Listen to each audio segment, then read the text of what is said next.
Hello. কি সব কেনাকাটা তো শেষ হয়ে গেল, তোমার ঠিকঠাক মতো পছন্দ হয়েছে তো? হ্যাঁ, সব ঠিকঠাকই আছে। তবে আর যাই বলো, তিনি আজকে আমাদের সাথে থাকা থেকে তো অনেক উপকার হয়েছে, তাই না? ও না থাকলে বিশাল প্রবলেমে পড়ে যেতাম। কেন প্রবলেমে পড়তাম মানে? কারণ ওর চয়েস অনেক ভালো, তাই না? দেখো ভাই, কত অল্প সময় কত কিছু আমাদেরকে পছন্দ করে দিল, কত দ্রুত আমাদের শপিং শেষ হয়ে গেল। বুঝলাম। তিনি যখন থেকে বাসায় আসছে পুরো বাড়িটার মাথায় তুলে রাখছে। বুঝলাম না, সেই তখন থেকে শুধু তিন্নি তিন্নি করেই যাচ্ছ। তিন্নি এই করেছে, তিন্নি সেই করেছে। তুমি কি ওই মেয়ের প্রেমে টেমে পড়লা নাকি? আরে ধুর, উল্টাপাল্টা কথা বলছো কেন? ও প্রেমে পড়ার মতো কোনো মেয়ে হলো? কোথায় তুমি আর কোথায় ও? তুমি হচ্ছে আমার পূর্ণিমার চাঁদ, আর ও হচ্ছে আমাবস্যা। তা না হলে কি আমি ওর সাথে আমার হওয়া বিয়েটা ভেঙে দিয়ে তোমার কথা বাসায় জানাতাম? যাব ব্রজের কুলে কুলে। হ্যালো রনি, রনি তুমি কি শুনতে পাচ্ছ? Hello hello. যাব ব্রজের কুলে কুলে, মাগো পায় রং ধুলি, ওরে পাগল মন। হয়েছে কি, তখন না ফাতেমার অনেক মুড অফ ছিল। আমি শুধুমাত্র ওর মন ভালো করার জন্য ওকে বলছিলাম যে ও দেখতে সুন্দরী, তুমি অসুন্দরী, নিতান্ত শুধুমাত্র ওর মন ভালো করার জন্য। এসব কোনো কারণে কিন্তু আমি আমাদের বিয়েটা ভাঙি নাই। আর তাছাড়া দেখো, আমাদের এই বিয়েটা যে হোক এটা তো কেউই চায়নি। তুমি সবসময় আমাকে ভাইয়া বলে ডেকেছো, আমিও তোমাকে ওরকম নজরে দেখেছি। আমাদের দুজনের কারোই তো এরকম কোনো ইচ্ছেও ছিল না, তাই না? আমাদের কথা বলেন না, আপনি আপনার কথা বলেন। আপনি চাননি বিয়েটা হোক। আমি কি চেয়েছি না চেয়েছি সেটা কি আপনাকে কখনো বলেছি? না, আমি আপনাকে কখনো বলতে চাই। সুতরাং আমারটা নিয়ে না ভেবে আপনি নিজেরটা নিয়ে ভাবেন।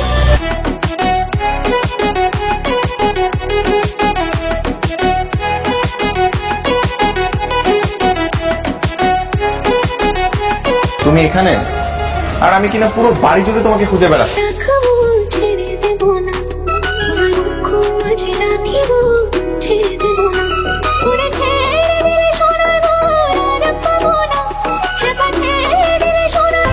দেখো, এইরকম ভাবে কিন্তু রাগ করে থাকা যাবে না। কি ব্যাপার বলো তো, তুমি যে এরকম ভাবে রাগ করছো, এরকম ভাবে তো গার্লফ্রেন্ডও রাগ করে না। আচ্ছা সরি তো, আমি কথাটা শুধুমাত্র ওর মন রক্ষা করার জন্য বলেছিলাম। হায় রে, কি বিপদে পড়লাম। কেন যে কথাটা আমি ওর সামনে বলতে গেছিলাম। রাতের বেলায় বেরিয়ে আইসক্রিম খাওয়ার মজা আলাদা, বল? একদম ঠিক বলেছো। এই তোর মনে আছে গতবার কিন্তু আমরা রাতের বেলা আইসক্রিম খেতে বেরিয়েছিলাম। কি ব্যাপার, তোমরা রাতের বেলা বাইরে বের হয়েছো, আমাকে ডাকো না কেন? তোমাকে ডাকবো কেন? আপু তোমার উপর রাগ করেছে। তোমার আমাদের সাথে কোনো কাজ নেই, তুমি এখান থেকে চলে যাও। তুমি তোমার পূর্ণিমার চাঁদের কাছে যাও। আমার বাসার চাঁদের কাছে তোমার কি? এইসব কথাগুলো তোকে বলে দিচ্ছে? বলবে না? আচ্ছা ঠিক আছে তো, আমি সরি। বলার কি করতে হবে আমি সেটাই করবো। তোমরা তো আইসক্রিম খেতে বের হয়েছো, তাই না? একটু দাঁড়াও, আমি তোমাদের জন্য আইসক্রিম নিয়ে আসছি। দাঁড়াও, এই যে ধরো তোমাদের আইসক্রিম। আমি কি আপনার কাছে আইসক্রিম খেতে চেয়েছি? কিন্তু তোমরা তো আইসক্রিম খাওয়ার জন্য রাতের বেলা বাইরে বের হয়েছো, তাই না? জি এক্স্যাক্টলি, কিন্তু আমাদের হাত পা সবই আছে, আমরা নিজেরা কিনে খেতে পারবো। আমি না বুঝলাম না, এই সামান্য একটা বিষয় নিয়ে তুমি আমার পুরো এত রেগে আছো। এটা সামান্য বিষয়? সামান্য বিষয় নয় তো কি? আপনার কাছে বিষয়টা সামান্য হলে সামান্য, তবে মাথা ঘামানোর কোনো প্রয়োজন নেই। এই কে, চল। আমাদের পেছন পেছন আসবেন না। খুব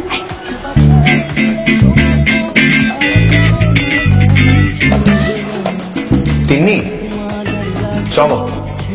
আপু আবার কোথায় যাবে এখন? তিন্নি আর আমি এখন ছাদে যাব, আমরা ডান্স প্র্যাকটিস করব। তিনি আমাকে নাচ শেখাবে। কেয়া ওনাকে বলে দাও আমি কাউকে নাচ শেখাতে পারবো না। ওনার যদি নাচ শেখাটা এতই জরুরি হয়ে থাকে তাহলে যেন ওনার পূর্ণিমার চাঁদকে ডেকে নিয়ে আসে। ভাইয়া, তুমি তোমার পূর্ণিমার চাঁদকে ডেকে আনো এবং তার কাছে ডান্স প্র্যাকটিস করো। এই তুই চুপচাপ চোখ বন্ধ করে ঘুমা। আর তিন্নি, তোমার কি দিনকে দিন রাগের লেভেল বেড়েই যাচ্ছে নাকি? তুমি থেকে আপনিতে এসেছো, এখন আবার নিজের কথাগুলো আরেকজনকে দিয়ে বলাচ্ছ। কেয়া ওনাকে বল আমি এই বিষয়ে এখন কোনো কথাই বলতে চাচ্ছি না, আমি আসলে ওনার সাথে কথা বলতে ইন্টারেস্টেড। বাবা, আমি না আমার ডিসিশনটা চেঞ্জ করেছি। কি ডিসিশন? আমি না ফাতেমাকে না তিন্নিকে বিয়ে করবো। তো খুব ভালো ডিসিশন রে, খুবই উত্তম সিদ্ধান্ত। কিসের উত্তম সিদ্ধান্ত? বিয়ে সবকিছু ঠিকঠাক বললে কি বিয়ে ভাঙা যায় নাকি? আরে বাবা, আমি আছি না, তুমি এখন তুই নিশ্চিন্ত থাকো। শোন, তুই চিন্তা করিস না, সব ব্যবস্থা করছি। দুঃখের সংবাদ ছিল, মানে আমার ছেলেটা হুট করে আমাদের না জানিয়ে ওই আগের মেয়েটাকে বিয়ে করে ফেলেছে। এখন কি করি বলেন তো? আমি সিদ্ধান্ত নিচ্ছি যে আপনি যদি রাজি থাকেন তাহলে আপনার মেয়েটাকে আমার ছেলের দ্বিতীয় বউ হিসাবে আমি বিয়ে করাতে চাই। তো ভাই, বিয়ে ক্যান্সেল। হ্যাঁ, আসসালামু আলাইকুম। বাবা তাহলে ক্যান্সেল। বাবা, আচ্ছা এখন কি হবে? এখন কি হবে মানে? ডেট ঠিক থাকবে, পাত্র ঠিক থাকবে, পাত্রী চেঞ্জ। আমার ভাইকে ফোন করে জানিয়ে দিচ্ছি। না বাবা, চাচাকে ফোন দিয়ে বলো বিয়েটা আজকেই হবে। বলিস কি? হ্যাঁ ঠিক আছে, আজকেই হবে। আপনাকে তো আমি বিয়ে করবো না, আমি রাজি না, আমার বাবা মাও রাজি হবে না, বিয়ে হবে কেন? এই শোনো, চাচার সাথে অলরেডি বাবা ফোন দিয়ে কথা বলে নিছে, তারা আজকেই আসতেছে। আর এই বিয়েটা 100% হবে। হবে না। কেন হবে না? দেখো, বেশি টেরিং বেরিং যদি করো না, তাহলে এখনই কাজী ডেকে না আমাদের বিয়েটা করে ফেলবো। আপনি কি পেয়েছেন আমাকে? যখন মন চাইবে বিয়ে ভেঙে দিবেন, আবার যখন মন চাইবে বিয়ে করতে চাইবেন, আবার ভাঙবেন, আবার করতে চাইবেন। ফাজলামি আমি কি খেলার পুতুল নাকি? হ্যাঁ, আপনি প্রেমিকাকে বলবেন তুমি হলে পূর্ণিমার চাঁদ আর আমি হলাম আমাবস্যা। এখন সে আমাবস্যাকে বিয়ে করতে আসছেন কেন? দেখো, আমি এটাই প্রমাণ করতে চাই যে তুমি কোনো আমাবস্যা নও। আপনার না মাথায় সমস্যা আছে। হ্যাঁ, আমার মাথায় অনেক সমস্যা আছে, আমি না পাগল হয়ে গেছি। আমি যতক্ষণ পর্যন্ত তোমাকে বিয়ে না করবো ততক্ষণ পর্যন্ত আমি কোনোভাবেই ঠিক হবো না। আমি আপনাকে বিয়ে করবো। বাবা, আজকে রাতে সব ব্যবস্থা করেছো তো? আরে হ্যাঁ, সব ঠিকঠাক। তো চাচা চাচি আসলেই সিদ্ধান্তটা নিয়ে ফেলবে। বাবা, তুমি এখনো সিদ্ধান্তের মধ্যে পড়ে আছো। দেখো, আজকে রাতে যদি তিন্নির সাথে আমার বিয়েটা না হয়, আমি কিন্তু ফাতেমাকে গিয়ে বিয়ে করে ফেলবো। আরে হাজির ছেলে, কি বলছিস এসব? প্রশ্নই ওঠে না।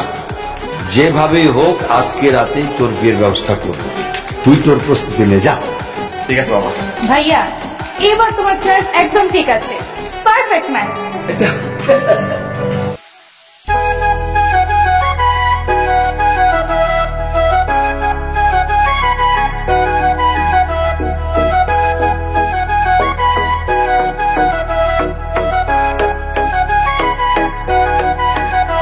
তোমায় ঋতু মাঝারে রাখিব, ছেড়ে দেব না। তোমায় ঋতু মাঝারে রাখিব, ছেড়ে দেব না।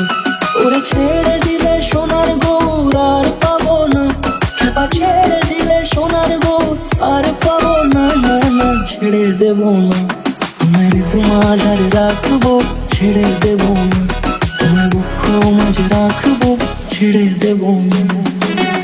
তো অবশেষে কিন্তু তোমার সাথে আমার বিয়েটা হয়ে গেল। এখন চুপ করে আছো কেন? কথা বলো। কারণ আমি কথা বলবো না। আমি তো আমাবস্যার চাঁদ, কথা কেন বলবো? সেরে, তুমি এখনো সেই চাঁদ সূর্য নিয়ে পড়ে আছো। দেখো, তুমি আমার কাছে হচ্ছে আমার পূর্ণিমার চাঁদ, আমার সূর্য, গ্রহ, নক্ষত্র সবকিছু। আচ্ছা তাই?